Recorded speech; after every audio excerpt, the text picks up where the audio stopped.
Derrière chaque enquête criminelle, il y a des femmes et des hommes. Cette émission raconte leur combat pour la vérité.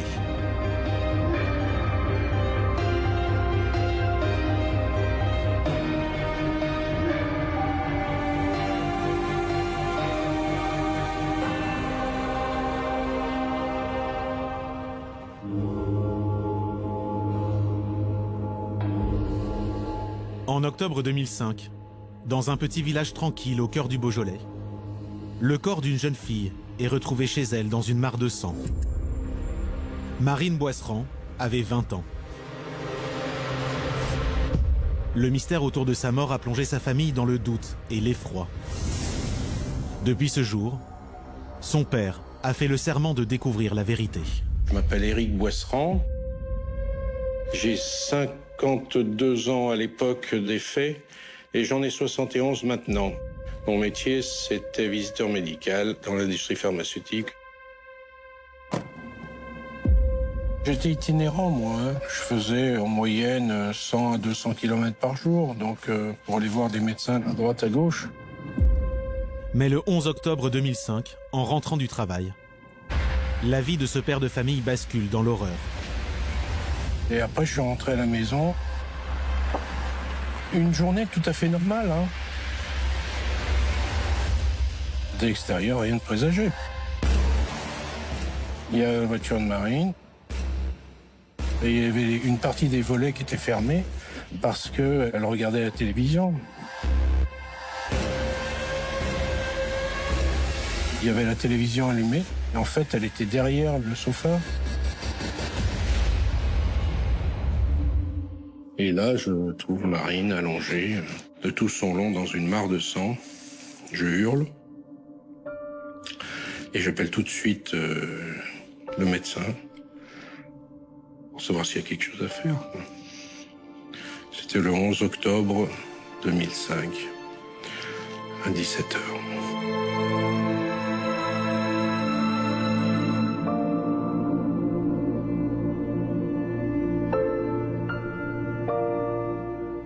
La scène de crime, je la connais par cœur, moi. Je la connais. Je l'aurais toujours ancrée dans ma mémoire. C'est un père de famille qui rentre chez lui et qui se réjouit de voir sa fille et qui va se retrouver confronté à une scène d'une violence ahurissante. Il entre, il l'appelle et elle ne répond pas. Il s'avance, il fait quelques pas dans le salon. Il voit derrière le canapé cette mare de sang. Immédiatement, c'est la panique. Il y a quelque chose de complètement stupéfiant. Il n'y a pas pire au monde, quoi. Vous avez quitté votre fille le matin pleine de vie. Papa, ce soir, vous imaginez pas que 10 heures après, 8 heures après, elle est décédée, quoi. C'est violent. Vous savez pas ce qui se passe. Alors, est-ce que c'est un suicide? Est-ce que c'est pas un suicide? À ce moment-là, on imagine tout. On se pose plein de questions, mais on n'aboutit pas. On est dans la douleur. Marine, c'était une grande fille, yeux bleus, blonde, qui avait son caractère. C'était quelqu'un d'entier et c'était ma fille, quoi.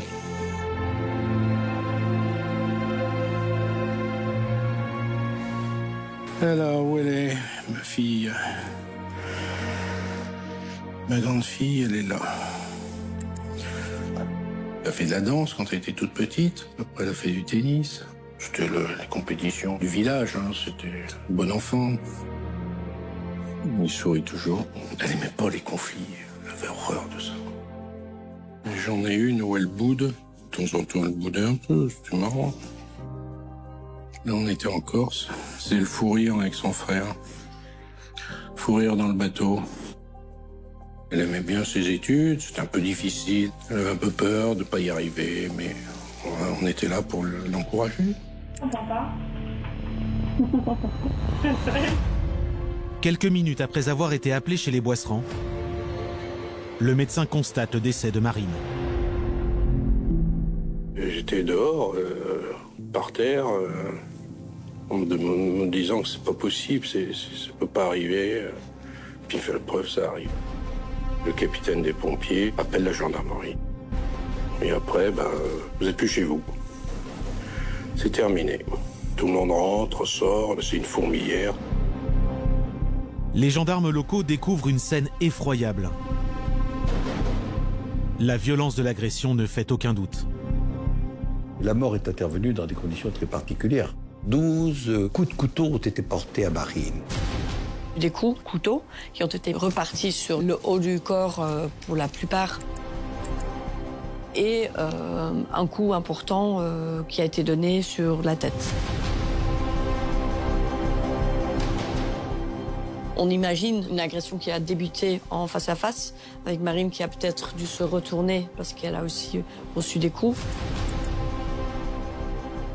Et finalement, les choses sont enchaînées extrêmement rapidement pour elle. Elle n'a pas pu se défendre, elle n'a pas su se défendre. L'analyse de ces plaies a permis de comprendre qu'aucun coup en soi était létal, mais que la combinaison des lésions a fait que Marine a succombé à ses blessures. Qui a bien pu s'en prendre à la jeune fille dans un tel déchaînement de violence? Toutes les hypothèses restent ouvertes, mais les constatations dans la maison vont rapidement orienter l'enquête. La seule certitude, c'est qu'il n'y a pas d'effraction pour entrer. Et quelqu'un qui vient pour voler, qui est démasqué, il donne un coup de couteau, il prend la fuite, il s'acharne pas. Or ici, il y a réellement un acharnement. Le cambriolage mal tourné nous semblait peu probable dans le sens où il y avait un certain nombre de véhicules devant la maison, que la télé était allumée, qu'il y avait donc du coup du bruit, que Marine était à la maison et que peu de temps avant son agression, elle était au téléphone avec son amie et elle n'a jamais mentionné la présence de quelqu'un. Ce qui m'étonne, c'est que la porte de la salle de séjour est fermée et que les clés étaient derrière. Donc Marine a ouvert à quelqu'un, soit qu'elle connaissait, soit qu'elle connaissait pas, je sais pas. Marine Boisserand connaissait-elle son meurtrier? A-t-elle été surprise? Que s'est-il passé? Grâce aux indices de la scène de crime, les techniciens de la gendarmerie vont tenter de reconstituer le scénario de son agression. Ils ont trouvé la montre de ma fille 3 mètres d'elle. Bon, ils considèrent qu'il n'y a pas eu de lutte. Ça, c'est quand même un peu étonnant. Sur la scène de crime, il est retrouvé donc une marque de pas de Nike taille 43. Cette empreinte a nécessairement été laissée par celui ou un de ceux qui étaient sur place à ce moment-là. Une trace de basket qui est assez peu signifiante puisque des millions de Français sont concernés. Ça ne dit même pas si c'est un homme, si c'est une femme, bon, vraisemblablement plus un homme. Mais c'est le seul élément, le seul indice qu'ils auront pour les mener sur la piste de l'assassin. Un peu plus loin, dans la cuisine, les gendarmes découvrent qu'un couteau a disparu. C'est effectivement un couteau manquant qui peut correspondre d'ailleurs aux plaies. Qu'on ne retrouve pas le couteau prouve que le meurtrier a pris ses précautions. Parce qu'il y a ses empreintes, parce que il le sait, il faut s'en débarrasser. Sous le choc, Éric Boisserand a du mal à répondre aux questions des enquêteurs sur ce mystérieux couteau.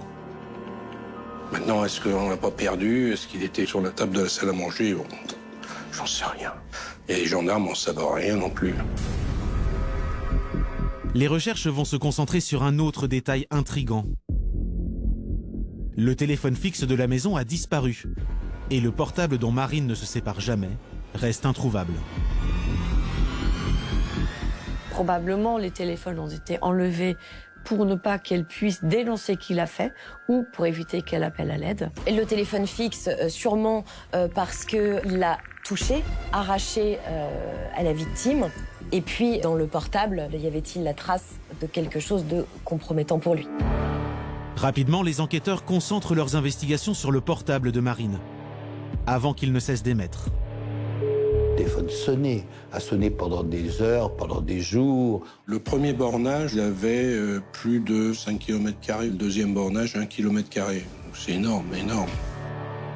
Donc il y a eu les moyens importants pour essayer de retrouver justement les téléphones. Il y a eu 120 gendarmes qui ont ratissé un peu autour de la maison. Les gens se sont mobilisés pour essayer d'épauler la famille Boisserand. Et ce téléphone s'est éteint sans qu'on le trouve. Les gendarmes finissent par abandonner les recherches. Mais Éric Boisserand, lui, refuse de baisser les bras. On a une association de détecteurs de métaux qui sont venus à 80 pour ratisser tout autour de la maison. Évidemment, le rêve, entre guillemets, ce serait de trouver une puce ou l'appareil lui-même. Ils ont trouvé 7 téléphones portables, mais pas celui de ma fille. C'est invraisemblable. Il est jamais retrouvé. Pour Éric Boisserand, l'enquête des gendarmes a été bâclée. Et le résultat des analyses sur la scène de crime va lui donner raison. Dès le départ, les enquêteurs ou les gendarmes qui interviennent ne prennent pas les mesures, semble-t-il, qui doivent être prises. Ce sont des jeunes gendarmes qui sont dépêchés sur place, qui n'ont pas l'habitude de faire face à ce genre d'affaires. La scène de crime a été abîmée, pour ne pas dire souillée. En fait, les enquêteurs sont arrivés, ont marché dans les traces de sang.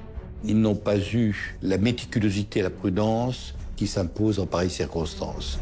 Tout le monde a touché la poignée de porte, par exemple, par laquelle vraisemblablement entrait l'assassin. On trouve des traces de sang, bien sûr, des micro-gouttelettes, comme ils appellent ça. Et on retrouve l'ADN du gendarme qui a prélevé les traces de sang. Voilà les résultats. Il semblerait qu'ils ont manqué de professionnalisme en ne figeant pas la scène de crime. Ça laisse à penser que s'il y avait des traces et des indices, bon nombre ont été tout simplement effacés.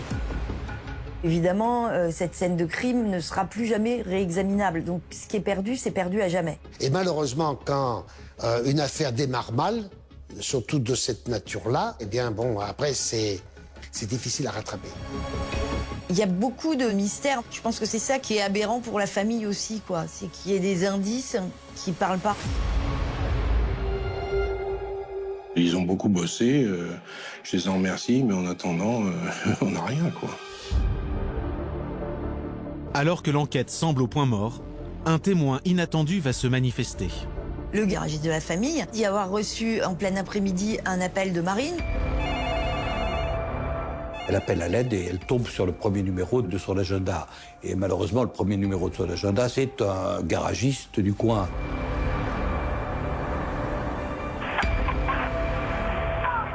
Et en fait, il n'entend pas sa voix, il entend une voix d'homme et un échange. Donc c'est la voix de l'assassin, quoi. C'est ça qui est absolument terrifiant. Il est interrogé à plusieurs reprises, d'ailleurs, parce que c'est le témoin direct, auditif de la scène de crime. Ce témoignage est extrêmement important, mais on n'a pas pu aller jusqu'au bout de son exploitation, en fait, parce que c'était plus ou moins flou, et puis parce qu'il n'a pas pu reconnaître la voix de la personne qui était l'auteur, incontestablement, du crime. Même si on peut penser qu'on tient là quelque chose d'incroyable, plus qu'une piste, un élément à charge et une preuve contre l'assassin, en fait, ça ne donne rien du tout. La seule certitude que l'on ait, c'est l'heure à laquelle elle a été homicidée. 16h11, elle reçoit un coup de fil d'une amie. À 16h36, elle appelle le garagiste de la famille. Donc à 16h36, semble-t-il, elle vit. À 16h44, son amie la rappelle. Elle tombe sur la boîte vocale. Et à 17h, le père arrive. Elle est morte. Donc, on peut, selon toute vraisemblance, dater les coups qui ont entraîné la mort, et puis la mort, entre 16h36 et 16h44. Le crime s'est déroulé sur, on le sait, sur un temps extrêmement court. La scène a duré un quart d'heure, 20 minutes, même pas. Moi, j'ai l'impression que le crime est en train de se dérouler quand Éric Boisserand rentre dans la maison. Parce qu'il a été surpris que j'arrive à ce moment-là et qu'il est parti en courant. Je ne sais pas, moi, comment ça s'est passé. C'est ce qui fait qu'il a aujourd'hui ce remords éternel, en quelque sorte, en se disant « mais si j'étais venu 5 minutes plus tôt, le crime n'aurait peut-être pas eu lieu ». À Chazet d'Azergues, le meurtre de Marine Boisserand est un choc. Nous sommes dans un cadre assez idyllique, une famille qui ne manque de rien, une maison cossue, dans un village très agréable, sans histoire. C'est 4000 habitants, quelques kilomètres de Lyon. C'est très calme. C'est quand même l'éclair dans un ciel d'azur. Hein. C'était la maison du bonheur. Hein. Tout le monde pouvait venir à n'importe quelle heure avec plaisir. Depuis, c'est fermé et détruit. Pour tenter de comprendre les circonstances du drame, tous les proches de la victime vont être interrogés, en commençant par son père. Le maire a mis à disposition une salle de crise où il y a tout un tas de gendarmes, etc., qui me demandent où est-ce que vous étiez, qu'est-ce que vous faisiez, etc. Ah, mais c'est un interrogatoire en règle. Bah, on est les premiers suspects, hein, c'est classique. Hein. La mère a été entendue, les frères ont été entendus, et puis il y a un certain nombre de personnes avec qui elle avait des rapports, des camarades d'école ou d'autres, qui ont été également entendus. Hein.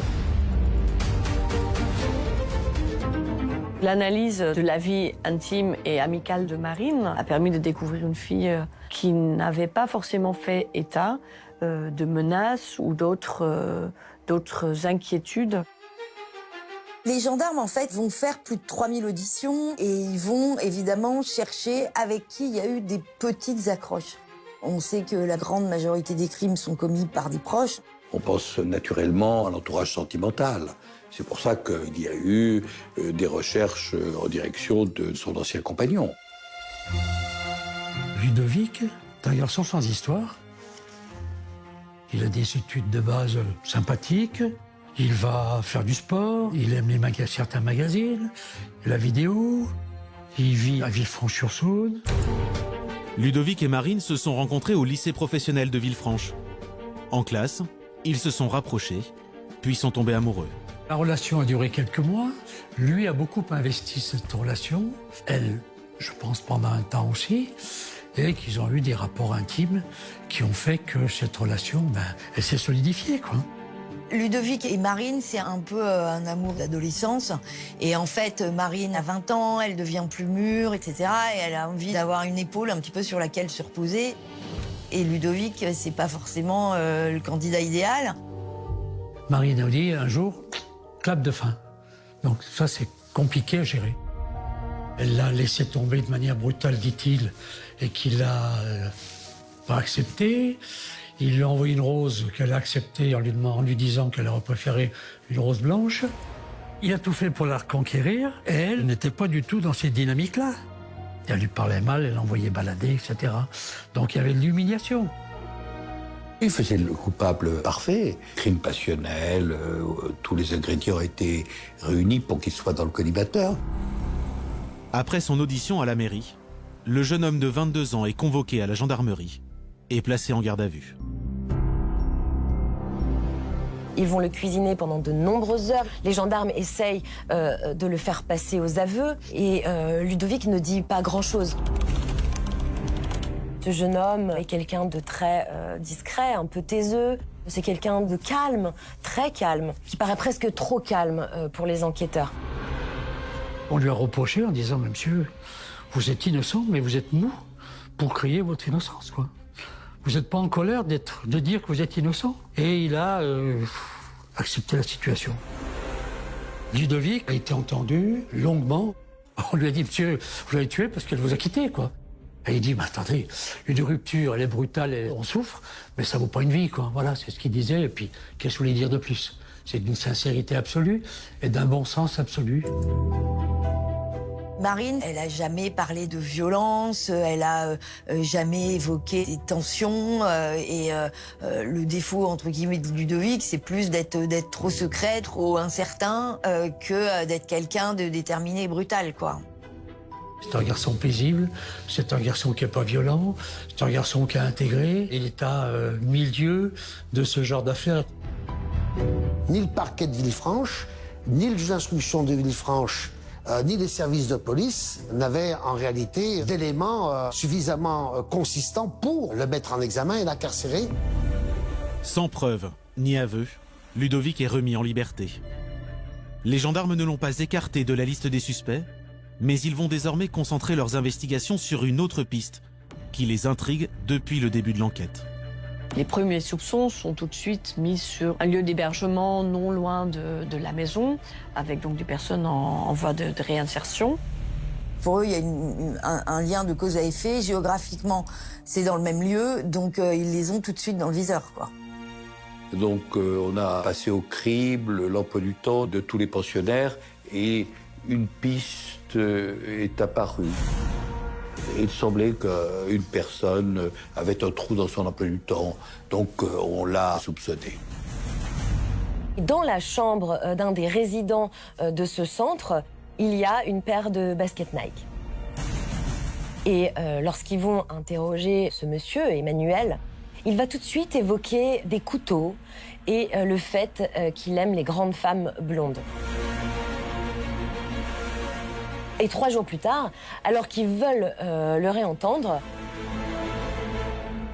eh ben Emmanuel s'est fait la malle. Et puisqu'il a pris la fuite, pour les enquêteurs, ça veut dire que forcément il a quelque chose à se reprocher. Alors, les enquêteurs vont persévérer sur cette piste. Ils ont l'intime conviction que ce SDF est lié à la mort de Marine Boisserand. Il va être recherché par toutes les polices de France. Et c'est dans un autre centre d'hébergement qu'il sera retrouvé. Le 8 octobre 2006, presque un an jour pour jour après le meurtre de Marine, le suspect en fuite est enfin arrêté. Les enquêteurs vont perquisitionner sa chambre. Et là, ils vont faire des découvertes capitales. Il y aura un pantalon taché de sang, des vêtements féminins, et puis une mallette médicale qui pourrait appartenir à Monsieur Boisserand, puisqu'il est visiteur médical et qu'il se sert de ce genre de mallette dans son métier. Un an après, grand titre dans le Progrès. Parce que le procureur de la République de l'époque a dit « Ouais, on a trouvé l'assassin de Marine ». Ce qui était faux, complètement faux, il n'y avait rien du tout. On avait retrouvé quelques éléments, mais qui ont vite été balayés par la police scientifique. Il s'avérera que cette mallette a été fabriquée après la date du crime de Marine Boisserand. Et surtout, M. Boisserand ne reconnaît pas les vêtements qui ont été découverts dans la chambre de ce SDF. Et lorsqu'on va analyser ces taches de sang, il s'avérera qu'il ne s'agit pas du sang de Marine Boisserand, mais du sang du SDF lui-même. Le SDF est relâché, totalement mis hors de cause, et l'enquête repart à zéro. Comme dans la vie, il y a des idiots utiles, dans les enquêtes judiciaires, il y a des coupables utiles. Donc, voilà un pauvre type qui n'a rien à voir dans l'affaire, hein, qui se trouve là par hasard, à qui on va essayer de faire reconnaître les faits. Comme ça, l'affaire est réglée, avec un succès fulgurant dans la procédure. Après un an de faux espoirs et de déceptions, ce nouvel échec est un coup de grâce. D'autant plus qu'Éric Boisserand n'a jamais cru à la piste du marginal. Le procureur s'est focalisé sur ce centre. Quand nous, on lui disait « Mais je pense que c'est quand même quelqu'un de plus proche, parce qu'elle n'aurait pas ouvert à n'importe qui. Elle ne les connaissait pas, ces gens-là. » Parfois, dans les enquêtes, les gendarmes se mettent une idée dans la tête. Mais on ne demande pas à un enquêteur d'avoir des convictions. C'est une année de perdu dans l'enquête, finalement. Laissant de côté d'autres pistes éventuelles, l'enquête a piétiné.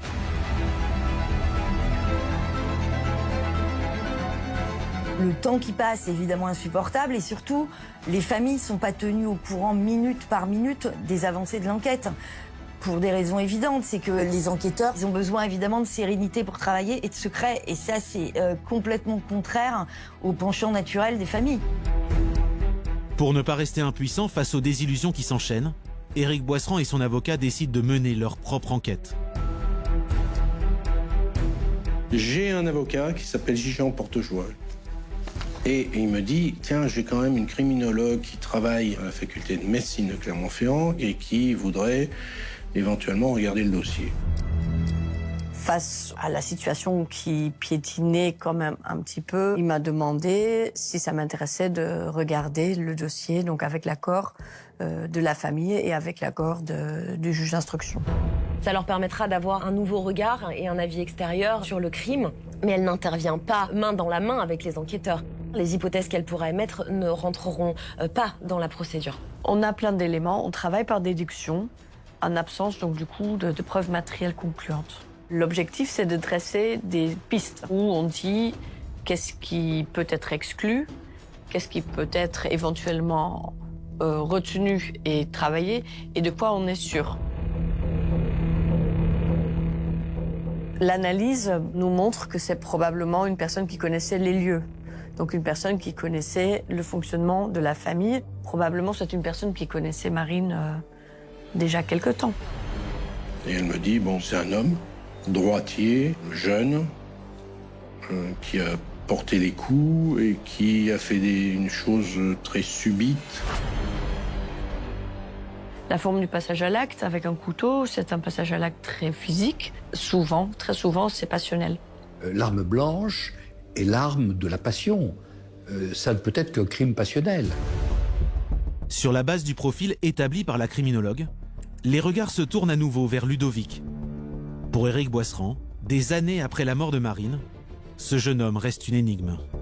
Il connaissait la maison par cœur puisqu'il était venu plusieurs fois. Je sais qu'il a eu une clé de la maison que lui a donnée Marine. Quelqu'un qui parlait pas beaucoup. Quand on était à table, il demandait « Alors Ludovic, comment ça va dans les études ?» Rien, pas plus que ça. Ça fait pas beaucoup.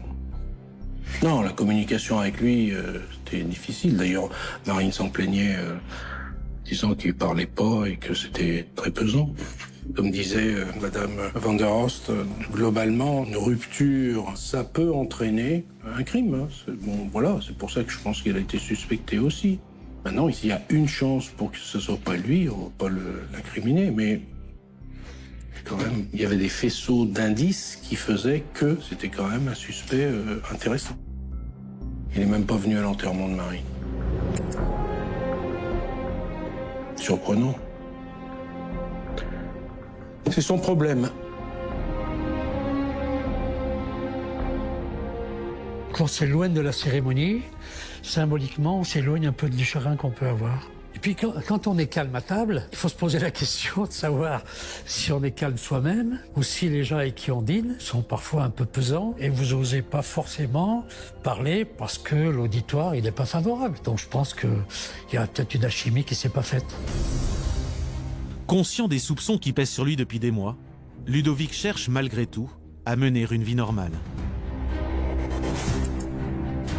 Il est double son drame. Le premier, c'est que cette jeune fille est attachée et qu'elle est morte dans des conditions d'une brutalité absolue. Et puis deuxième drame, c'est qu'on l'accuse de l'avoir fait. La cohabitation de ces deux éléments, elle est difficile à gérer. Puis le temps passe. Au bout d'un moment, il oublie sans doute qu'on s'est intéressé à lui, d'autant qu'il sait pertinemment qu'il n'a rien fait.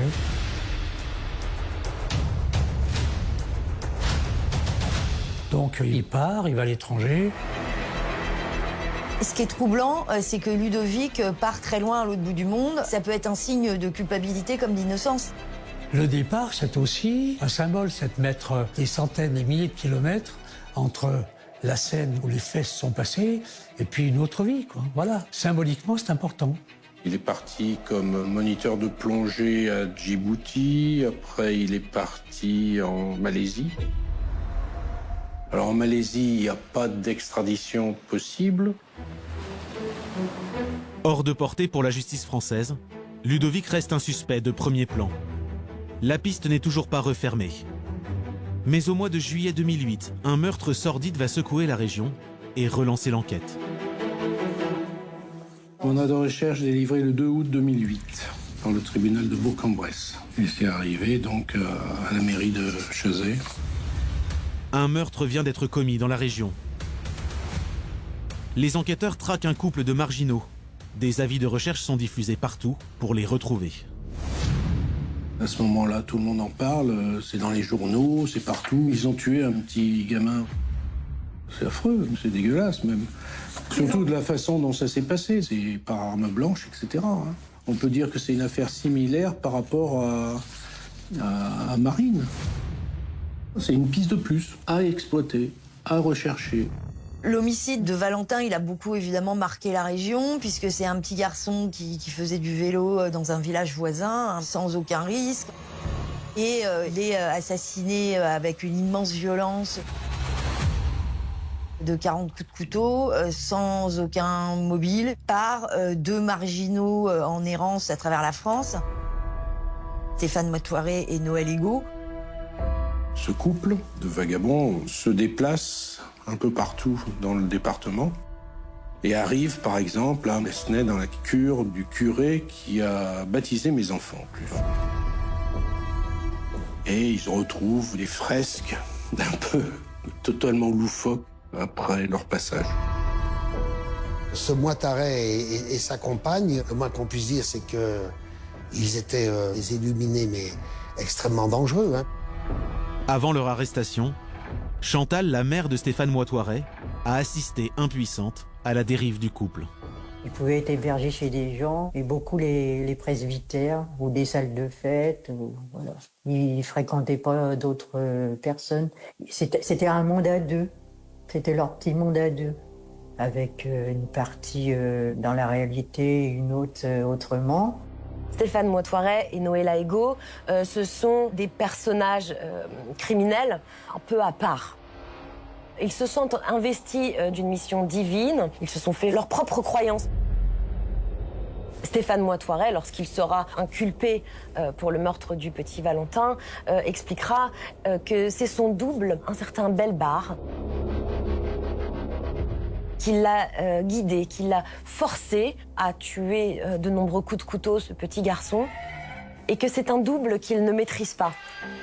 Là, on est dans le cas d'une psychose à tendance paranoïaque, donc on sait, et ce sera reconnu, qu'il a une tendance schizophrène.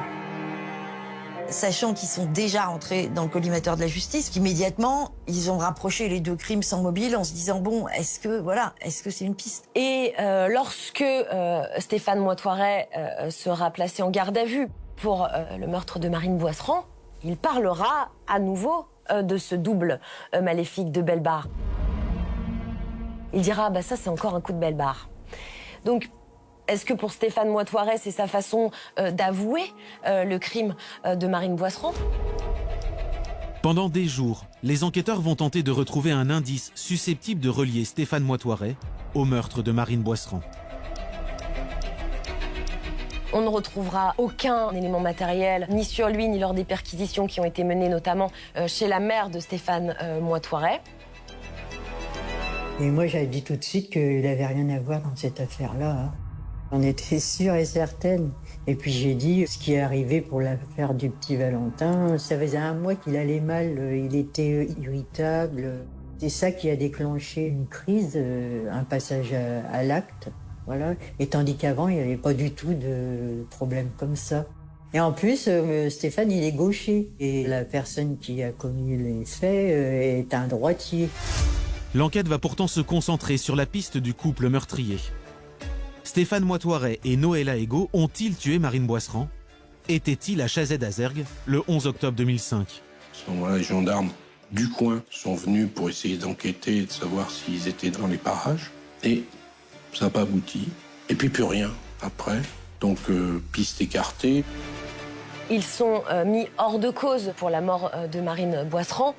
Ce piste-là de Stéphane Moitoiret nous semblait intéressant à investiguer, mais avec du recul, entre 12 coups de couteau portés à l'endroit du haut de son corps et les différents coups qui ont été portés sur l'enfant, il y a quand même une grande disparité.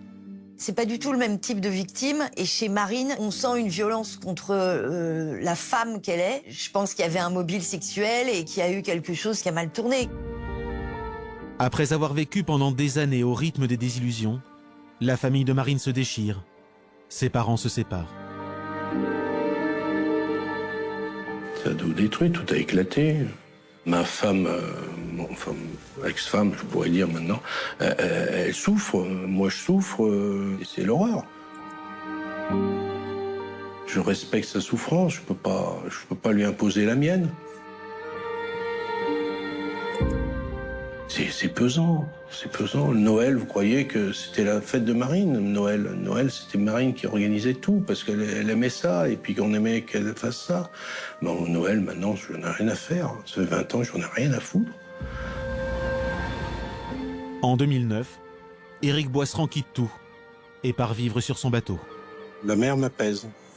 C'est une bonne leçon d'humilité, c'est une bonne leçon de paix. C'est le recueil en même temps, ça évoque beaucoup de choses. Dernières vacances de Marine, on les a fait ensemble sur le bateau, en Corse.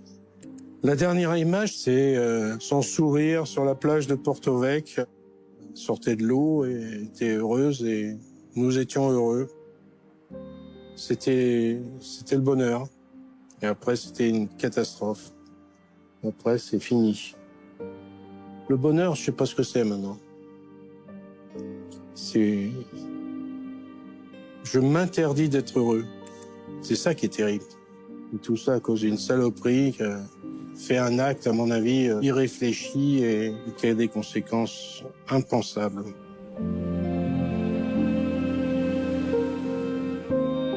La famille, elle est face à une succession de faux espoirs. Le coupable est en liberté ou le mystère reste intact. Il y a quelque chose d'un peu irréel, quoi. Mais lorsqu'il rentre en France, après des mois en mer, Éric Boisserand n'a renoncé à rien et continue son combat. Pour lui, la piste la plus évidente n'a pas été creusée jusqu'au bout. Le père de la victime a toujours cherché pendant de nombreuses années tous les éléments qui pouvaient le rapprocher de la culpabilité de Ludovic. Et justement, en décembre 2011, Ludovic est de retour en France. Le frère de Marine Boisserand a vu sur les réseaux sociaux, sur Facebook, qu'il allait rentrer pour les fêtes de Noël. Et donc il a immédiatement prévenu les policiers qui sont allés le cueillir à sa sortie d'avion. On lui a dit, monsieur, vous venez de Bali, il n'y a pas de convention d'extradition avec Bali, donc on vous met en prison. C'est ce qu'on lui a reproché dans le cadre du mandat de dépôt. J'étais inquiet pour lui parce que j'étais convaincu qu'on lui faisait un mauvais procès. Une semaine avant Noël, Ludovic est mis en examen pour homicide volontaire et incarcéré. J'avais une grosse responsabilité sur les épaules, je lui ai remonté le moral avec... parfois une inquiétude, disant est-ce que moi je suis optimiste? Est-ce que ça va bien se passer à la chambre d'instruction? Et les fêtes de fin d'année, je les ai pas très bien passées parce que j'ai pensé à lui et que je trouvais que c'était pas juste qu'il soit en prison. Les gendarmes sont obsessionnels sur Ludovic à ce moment-là, quand il revient. D'abord parce qu'ils pensent qu'ils ont manqué quelque chose. Voilà, est-ce qu'on l'aurait laissé filer pendant 5 ans? Enfin, faut tout reprendre et tout creuser. S'il n'y a pas de preuves directes, il y a des faisceaux de présomption qui vont à l'encontre de Ludovic, notamment le fait qu'il possède une paire de baskets Nike Air. Alors, il n'est pas le seul, mais il chausse du 43. Puis il est droitier et on sait que les coups portés à Marine ont été commis par un droitier. Bon, là encore, la majorité des gens sont droitiers, donc ce n'est pas une preuve accablante. C'est trop flou. Alors, le problème, c'est que une demi-preuve plus une demi-preuve, ça fait une vraie preuve. Alors, les enquêteurs, ils disent, ouais, si c'est pris de manière individuelle, ça suffit pas. Mais si ça s'ajoute, ça suffit. C'est un piège, ça. Eux, ils sont dans leur job. Moi, mon job, c'est de dire, on peut pas saucissonner la vérité pour envoyer quelqu'un aux assises pour une peine de prison qui est considérable, de réclusion criminelle. Ludovic maintient sa version des faits. Non, je n'ai rien à voir avec la mort de Marine. Ce jour-là, je n'étais pas là. Plus de 6 ans après le meurtre de Marine, les enquêteurs vont se pencher sur l'emploi du temps de Ludovic, le 11 octobre 2005. Et son avocat pense détenir la preuve de son innocence. Moi, j'avais la preuve qu'au moment des faits, il n'était pas là. Et ça a été un élément utile dans le cadre de sa défense. On avait un ticket de caisse pour lui. Il dit, écoutez, j'étais aux galeries marchandes de Casino à Villefranche, j'ai acheté 2 magazines qui sont assez rares et dans la fourchette de temps qui correspond, on peut penser à l'homicide, j'étais à plusieurs kilomètres de là. Moi, j'ai qu'une preuve. Si j'en ai qu'une, c'est celle-là. Ce ticket de caisse pour l'achat des magazines qui est allé acheter en fin de journée, ça prouve qu'effectivement, à telle heure, il était éloigné du domicile. Après, en voiture, c'est tout à fait possible. Si on est rapide et si on fonce, on peut faire la route du domicile jusqu'au buraliste. Ce qui nous interpelle aussi, c'est que Ludovic va acheter finalement des magazines qu'il a déjà chez lui. Ça peut arriver, mais ça interpelle. Les gendarmes n'ont aucun élément accablant contre lui. Ils avaient simplement un faisceau de présomption, donc ils le libèrent. Le temps qui passe et les investigations qui passent, elles n'ont pas permis de conforter l'idée de sa culpabilité. Au mois de juin 2014, faute de preuves suffisantes, la justice fait machine arrière. Ludovic est placé sous statut de témoin assisté. La juge s'est bien aperçue qu'elle faisait fausse route. C'est bien. Un juge qui se trompe et qui reconnaît qu'il s'est trompé, c'est bien. La juge a pensé que le statut de mise en examen avec un contrôle judiciaire, c'était lourd pour quelqu'un qui ne rassemble pas des éléments suffisants pour penser qu'un jour, on peut le renvoyer en cour d'assises. Elle décide de changer de statut. Il a été placé sous le statut de témoin assisté. Et le statut de témoin assisté, c'est le mi-chemin entre la culpabilité et le non-lieu. Et là, on a fait un bout de chemin. Mais un an plus tard, alors que l'enquête semble au point mort, les avocats de la famille Boisserand apprennent que l'affaire risque d'être classée.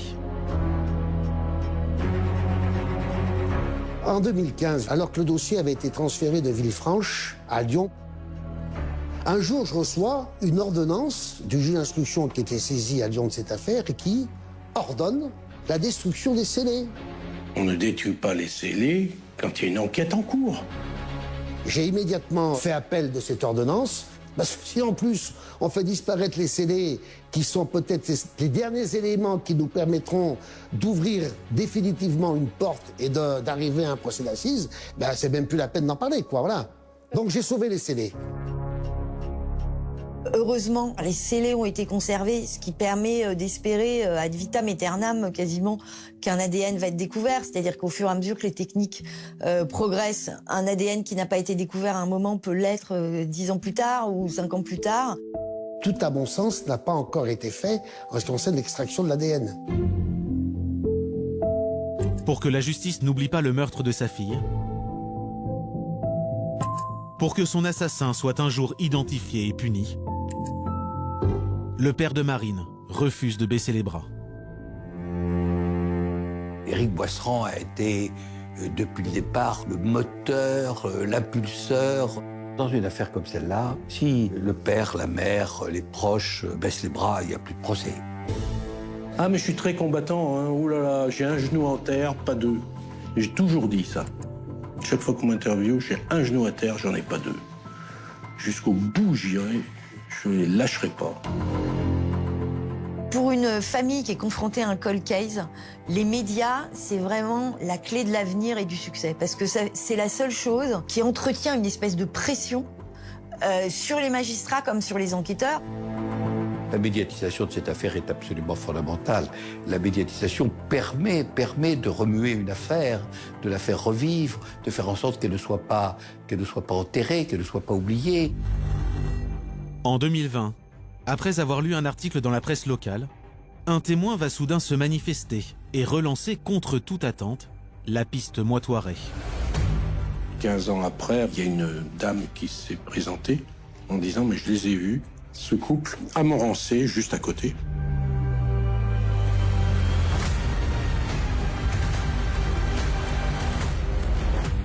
C'était un mardi matin, c'était entre 11h15 et 11h30, puisque je partais à l'école chercher mon petit-fils avec ma petite fille dans la poussette et je remonte ma rue en direction de l'école. Et arrivé au croisement d'une autre rue, j'entends crier au loin « Au voleur, au voleur !» Alors bien entendu, je suis très curieuse, je m'arrête, je regarde et je vois au loin un monsieur qui descendait en courant avec une petite valise à la main et qui arrive au niveau d'une voiture qui était en embuscade. Et il rentre dans la voiture démarre. Et la voiture me passe, mais aura des moustaches, quoi. Et comme les fenêtres étaient ouvertes, je vois au volant une dame, avec les cheveux tirés, blonde, et puis ce monsieur, brun. Vous imaginez plein de choses, mais qu'est-ce qui se passe? Qu'est-ce, monsieur? Qu'est-ce qu'il fait là? Pourquoi il monte dans cette voiture? J'aurais mieux fait de regarder le numéro d'immatriculation, mais bon, vous y pensez pas, quoi. Et puis la voiture retourne, prend le feu rouge et puis part en direction de Chazet. Cette scène a eu lieu le jour du meurtre de Marine, à seulement 3 km de la maison des Boisserand. Et puis le monsieur s'approche de moi et puis il me dit « Vous avez vu quelque chose ?» Je dis « Oui, j'ai vu, mais qu'est-ce qui vous arrive ?» Et puis il me raconte qu'il l'a trouvé dans son bureau en train de farfouiller et qu'il s'est approché, que l'autre a ouvert sa petite mallette et qu'il y avait un couteau à l'intérieur et qu'il a menacé « Je te pique, t'approches pas, je te pique !» Comme c'était une très belle maison bourgeoise dans le village, je pense qu'il voulait voler, hein. Et je pense, mais ça n'engage que moi, que chez Marine, comme la maison était un peu à l'écart aussi, ils sont rentrés et ils voulaient certainement aussi récupérer quelque chose, de l'argent. Plusieurs fois, je me suis dit, qu'est-ce que je fais? Je vais à la gendarmerie, leur raconter. Ça me turlupinait quand même, cette histoire. J'avais vu quelque chose, je sais pas pourquoi, ça me turlupinait. Moi, je pense que cette piste doit être cheminée jusqu'au bout, exploitée par le magistrat instructeur qui devra en tirer toutes les conséquences. Bien que très tardif, ce témoignage est pris au sérieux par les enquêteurs. De nouvelles investigations sont lancées.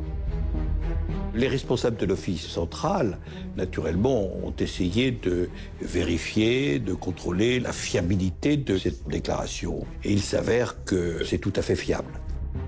J'ai pas oublié parce que j'ai une bonne mémoire visuelle. Je les avais photographiées dans ma tête, ces personnes, et intuitivement, je me doutais que c'était quelque chose d'important.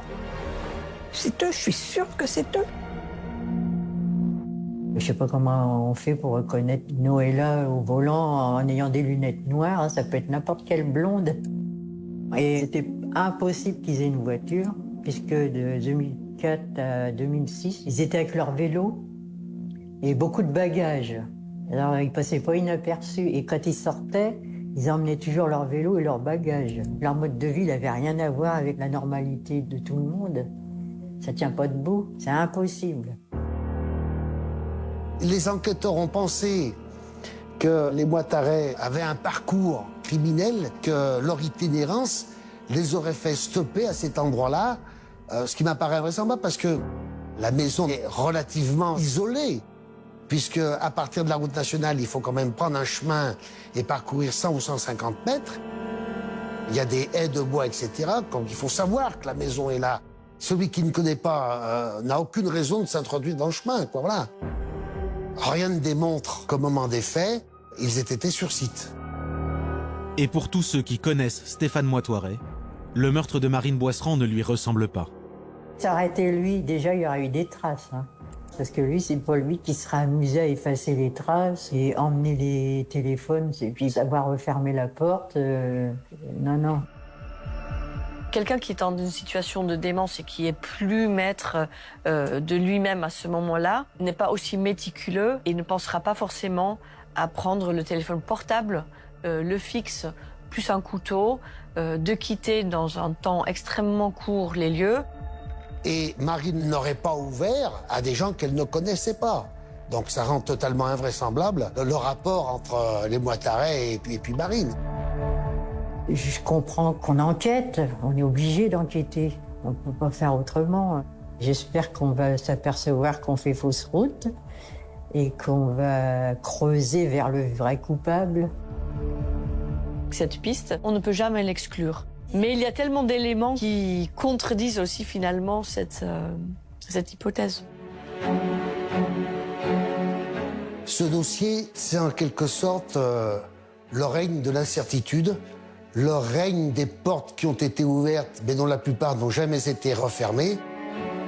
Depuis 2016, l'Office central pour la répression des violences aux personnes est en charge du meurtre de Marine. L'enquête se poursuit et entretient l'espoir de la famille. Tant que le dossier est à l'OCRVP, il ne sera jamais fermé. Donc il cherche. C'est notre dernière chance, en fait. On essaie de relancer la machine, on essaie de faire en sorte qu'on n'oublie pas cette affaire, qu'on n'oublie pas Marine. Tant que le dossier n'est pas clos et qu'il n'est pas terminé par un non-lieu, il n'y a aucune raison de penser qu'il sera définitivement enterré. Donc il faut que les investigations continuent. La vérité peut mettre des années à arriver, mais très souvent, elle arrive. Aujourd'hui, les gendarmes, les policiers sont équipés de logiciels extrêmement performants. Et un jour, à l'occasion d'un autre crime ou d'un rapprochement entre deux cold cases, la vérité peut éclore. Enfin, moi, je peux pas croire que les parents ne sauront jamais, c'est impossible. C'est un combat à plusieurs et je dois vous dire que je partage à la fois la souffrance et l'espoir qui anime aujourd'hui la famille Boisserand. Le temps passe, l'enquête reste ouverte, mais une nouvelle menace plane aujourd'hui sur le dossier. L'année prochaine, ce sont les 20 ans. Je ne veux pas parler d'anniversaire. On ne parle pas d'anniversaire pour une affaire pareille. C'est 20 ans de naufrage judiciaire. Ce qui est dramatique, c'est que les crimes de sang sont soumis à la prescription, qui est de 30 ans. C'est-à-dire, selon la loi telle qu'elle est faite actuellement, dans 10 ans, le coupable est tranquille. C'est-à-dire que même s'il parle, il avoue, il raconte, et on ne peut pas le poursuivre. C'est quelque chose d'intolérable. Depuis 2005, Éric Boisserand tient bon, contre vents et marées.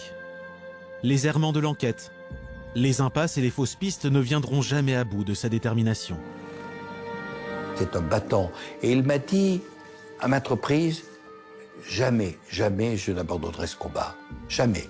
Je ne pourrai pas terminer ma vie normalement si la vérité n'est pas au grand jour. Non, c'est toujours ancré en moi et il faut que je trouve.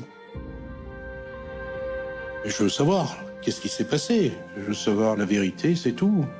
Je veux savoir qui et pourquoi. Je fais pas le deuil de ma fille. Jamais. Je rêve de Marine. Voilà, j'y pense. À chaque seconde. Ça, je t'entends pas.